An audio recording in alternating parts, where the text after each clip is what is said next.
Yo, what's up? Welcome back to another episode of The Source. I actually didn't tally up last night's stuff. It was around even. It finished in the red because the Padres blew it, lost in the 11th inning. So definitely finished in the red, but I don't know how much. I think we went like 4-5, something like that. But anyway, let's put in the past. Thursday, only 6 games. Let's go through all 6. Welcome to The Source. The Source.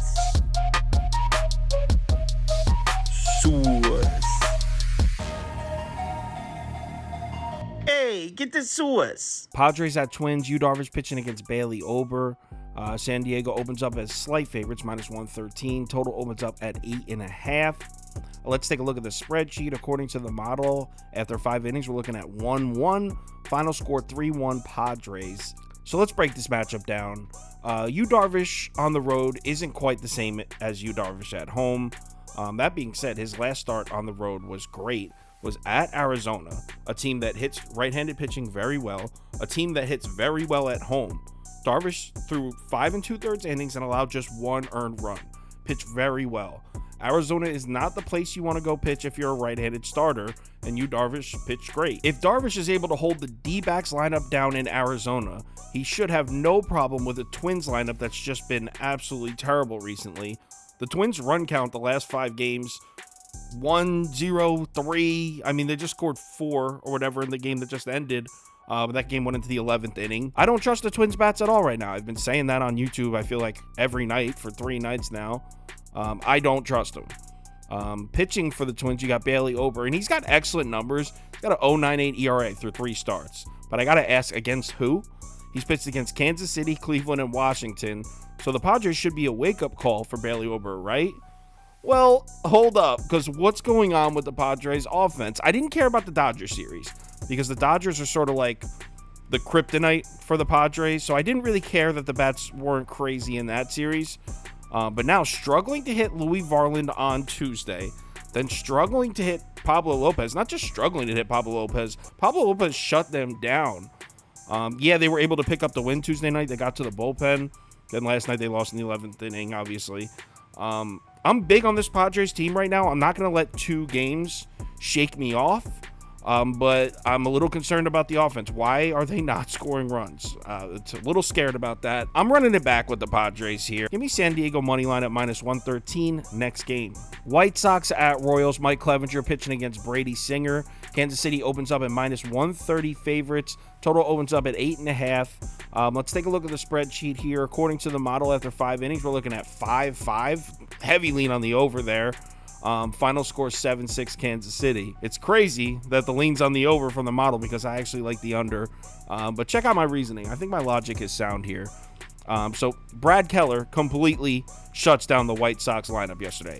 Shut them down. Shocking, to say the least. Now, I'm not saying that the White Sox were crushing the ball, but they were 16th against right-handed pitching in the last 7 days before last night's game, which is a huge improvement from what we saw out of that lineup in April. Now, simple logic tells me that the White Sox bats should bounce back after that embarrassing 9-1 loss. But the thing is, Brady Singer actually has solid career numbers against the White Sox, especially at home. Brady Singer's last 3 home starts against the White Sox, check this out. 21 1/3 innings pitched. So he's averaging over 7 innings a start at home when he pitches against the White Sox. Just 1 earned run total allowed. Combined in all 3 starts, 21 1/3 innings, 1 run. The White Sox just do not hit this dude, Brady Singer, in Kansas City. Add on the fact that Brady Singer's gotten rocked in 2 straight starts. He's definitely due for a good home start here. So those numbers had me thinking, okay, we got to take Kansas City here. But then I looked on the other side. You got Mike Clevenger pitching. His career numbers against the Royals are nuts. He's made 13 career starts against Kansas City. 13 starts. Lifetime, he's 9-0 with a 1.98 ERA. He has owned the Royals in his career. So both starting pitchers with good-looking matchups here. It's an afternoon game. It's a getaway day for these teams. I'm rolling with the under. You can get the first 5 under 5 at -110. I'm taking it. I don't care what the model says. First 5 under 5, -110 next game. Rays at Yankees. Rasmussen pitching against Domingo Germán. This opens up as a pick'em, even -110. Total opens up at 8.5. Let's take a look at the spreadsheet. According to the model, we're looking at 3-3 after 5 innings. Final score 5-4 Tampa. So I know Drew Rasmussen's numbers career against the Yankees are just insane. He's made 3 career starts against the Yankees, right? He's never given up a run. Never. Not one run. But to be fair, his last start was against the Yankees without Aaron Judge in the middle of a serious hitting slump. If you remember, it was like maybe 2 or 3 weeks ago. The Yankees weren't hitting anybody, so he kind of got lucky with his spot there. But still, 3 starts, never let up a run against the Yankees is pretty impressive. That being said, the Yankees lineup is definitely no longer slumping. They've scored 35 runs in the last 4 games. Aaron Judge is back in the lineup. He went 3 for 4 last night. Keep in mind, the Yanks just played Tampa in a 3-game series in Tampa without Judge in the middle of a hitting slump. They lost the series 2-1, but all 3 were one-run games. They played them tough. Speaking of hitting slumps, if we're going to talk about hitting slumps, why don't we glance over to the first-place Tampa Bay Rays for a second? Because they seem to have lost a little bit of their magic on offense. They just lost a series in Baltimore, scoring just 6 runs total in the 3-game series. Want to know the pitchers they saw in that series? Grayson Rodriguez, Kyle Gibson, and Dean Kramer. Those are the 3 starters that shut down the Rays offense. And which brings me to my next point. These notes come from Prop Beaver. Check this out. The last 4 right-handed starters to start a game at home against the Rays. Dean Kramer, 6 innings, no runs. Grayson Rodriguez, 5 2/3 innings, 2 runs. Kyle Gibson, 6 innings, 2 runs. Mike Clevenger, 5 innings, 2 runs. So the Rays on the road are not hitting right-handed starters. That's exactly what we got here with Domingo Germán pitching for the Yankees. Not only is he pitching well right now, but he's in the perfect spot, a righty at home against the Rays. And I know that he doesn't have the greatest career numbers against Tampa. In fact, he kind of always struggles against them. But with this Rays lineup seeming to have gone cold or starting to go cold, I'm taking the Yankees here. I love the money. I love the value at plus money.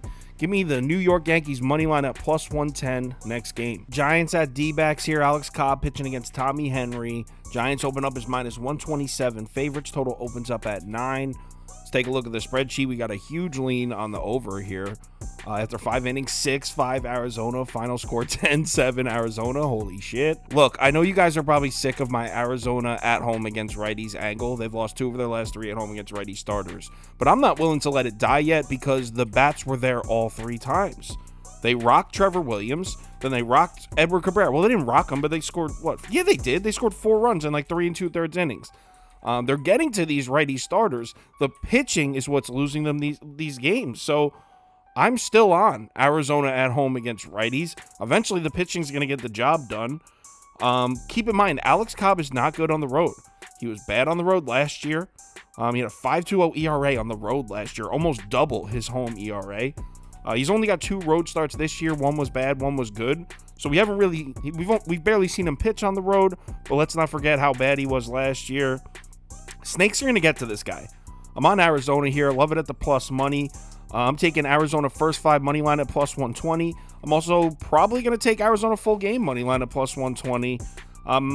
I like the first 5 slightly better. I'll let you know which one I decide on the live show at 11 a.m. tomorrow. Last game's Rangers at Oakland, and I'm skipping this one. I don't really know the pitcher for Oakland. Most books don't even have a line open for this game, so I'm skipping it for now. Maybe have a bet for it on tomorrow's live show at 11. If anything changes with any of these bets, I'll let you know on Twitter, so give me a follow there if you're interested. Also, like I said, live show 11 a.m. Right here on YouTube, so if you're available at 11 a.m., come join us. We'll go through there's only 6 games, but we'll go through every single game like we do every single day. It's Thursday. It's a getaway day. Not the best day for betting MLB. In fact, it's probably the worst. But I think we got some value here. So remember to bet responsibly, and I'll talk to you on Twitter.